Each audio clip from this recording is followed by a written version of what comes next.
के नाच के कुछ लड़के लड़कियां क्लबों में जाते हैं और वहां पैसा देकर शराब पीकर और वो गलत वहां पे नाच नाच के शराब के नशे में धुत हो के गिरते हैं। कोई लड़की के संग कोई लड़के के संग नाच रहा है, पता ही नहीं कि वो लड़का कौन है वो लड़की कौन है। इस तरह से कुछ लोग अपना चरित्र बिगाड़ रहे हैं। तो आप भी नाच रहे हैं और वो लड़के लड़कियां भी नाच रहे हैं। फर्क इतना है कि वो जगत के आगे नाच रहे हैं, आप जगन्नाथ के आगे नाच रहे हैं, है ना मेरी माँ। मीराबाई नाचती है, पग घुंघरू बांध मीरा नाची रे, लोग कहें वो तो भई रे बबरिया, सास कहे कुल नासी रे, पग घुंघरू बांध मीरा नाची रे।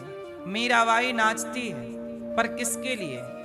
भगवान के लिए। लोग नाचते हैं, संसार। नाचने वाली तो राजाओं के सामने नृत्य करने वाली कितनी स्त्रियां हुआ करती थी, पर वो नृत्य केवल राजाओं को रिझाने के लिए था।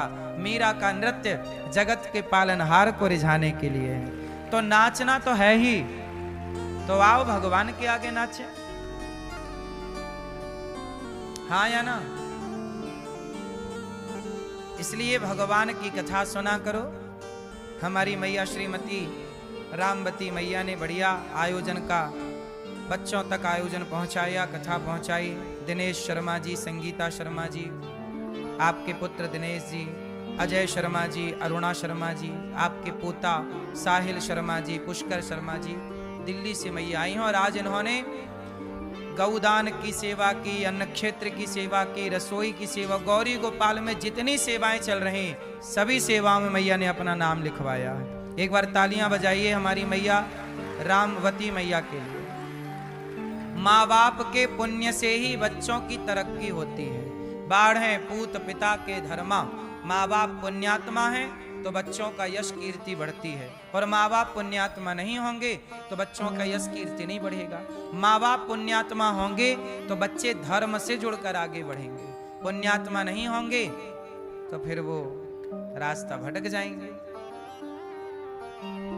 कल हम लोगों ने कथा में सुना कि भगवान श्री कृष्ण प्रकट हुए, भय प्रगट गोपाला परम दयाला, यशोमति के हितकारी, हर्षित महतारी मुनि मनहारी, अद्भुत रूप विचारी।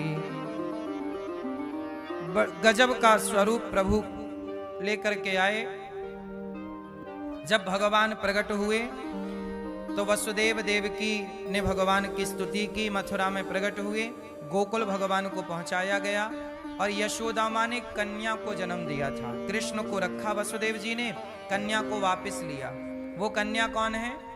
जो यशोदा ने जिस कन्या को जन्म दिया उस कन्या का नाम ही दुर्गा है, जिन्हें आप दुर्गा कहते हैं, अष्टभुजा धारी मां कहते हैं। वो मां भगवान श्री कृष्ण की बहन है। अब नवरात्रि आने वाली है तो नवरात्रि में मां भगवती के कितने रूपों की पूजा होती है? 9।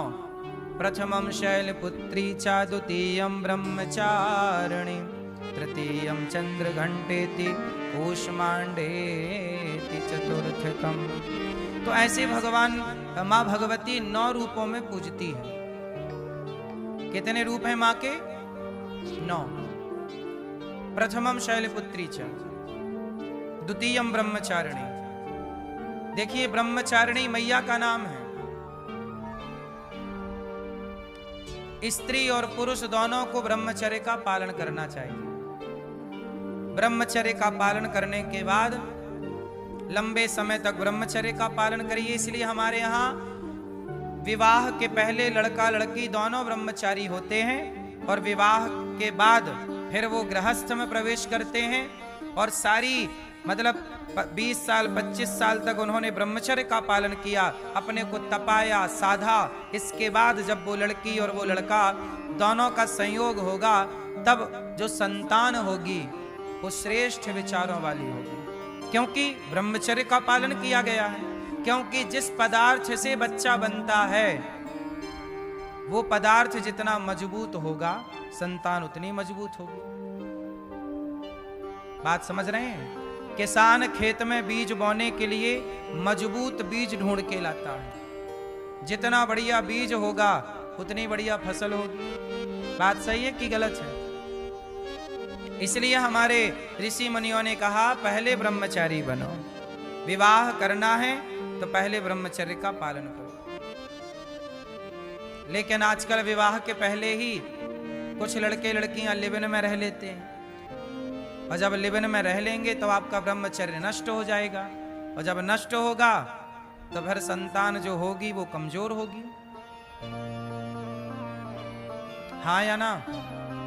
इसलिए हमारे शास्त्रों ने हर चीज बताई है। नहीं माने लोग तो हम क्या करें? हर जगह शास्त्रों की, संतों की दृष्टि रही है कि समाज कैसे बनता है और समाज कैसे बिगड़ता है। यदि आपने धर्म का आचरण नहीं किया तो बिगड़ जाओगे, और बिगड़े तो फिर बन पाना बड़ा कठिन है।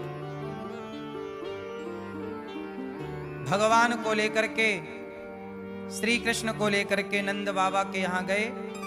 वसुदेव जी कन्या को लेकर के आए। पत्थर पर कंस ने कन्या को पटकना चाहा, कन्या हाथ से छूटकर आकाश में गई। तू मुझे क्या मारेगा कंस, तुझे तो मारने वाला प्रकट हो गया। वही कन्या आकाश में जो गई, वही कन्या बाद में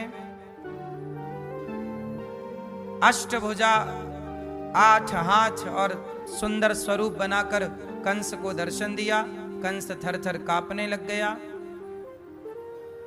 देवकी वसुदेव को कंस ने डर के कारण जेल से मुक्त किया, पर मंत्री संतरी ने फिर भड़का दिया, फिर जेल में बंद किया। वही कन्या विंध्यवासिनी मां के नाम से जानी गई। विंध्याचल पर्वत पर मां यशोदा की वह पुत्री आज भी है, और विंध्यवासिनी मैया के रूप में हम सबको दर्शन देती हैं। विंध्याचल पर्वत जानते हो ना? राष्ट्रगान में न विंध्य, हिमाचल। तो आप सब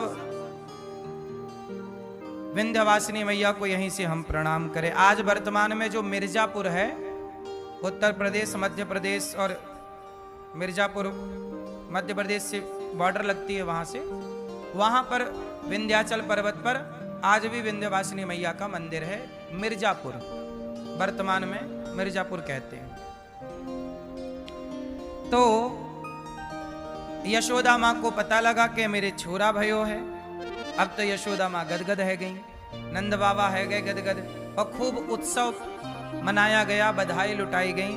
बच्चे का जब जन्म होता है तो बच्चे का नाल काटने, वो नरा होता ना, नरा, वो नरा काटने के लिए आज तो डॉक्टर लोग करते हैं। आज के 100 साल पहले ताई आया करती थी गांव में, और वो नरा काटा करती थी और बच्चे को वो नहलाया करती थी।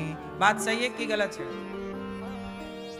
और वो जो ताई हुआ करती थी वो दलित समाज से हुआ करती थी, वर्तमान में जिन्हें आज दलित कहा जाता है। अब बताइए, हमारे यहाँ जब तक कहते हैं वो ताई बच्चे को स्नान नहीं कराती, तब तक बच्चा शुद्ध नहीं होता था।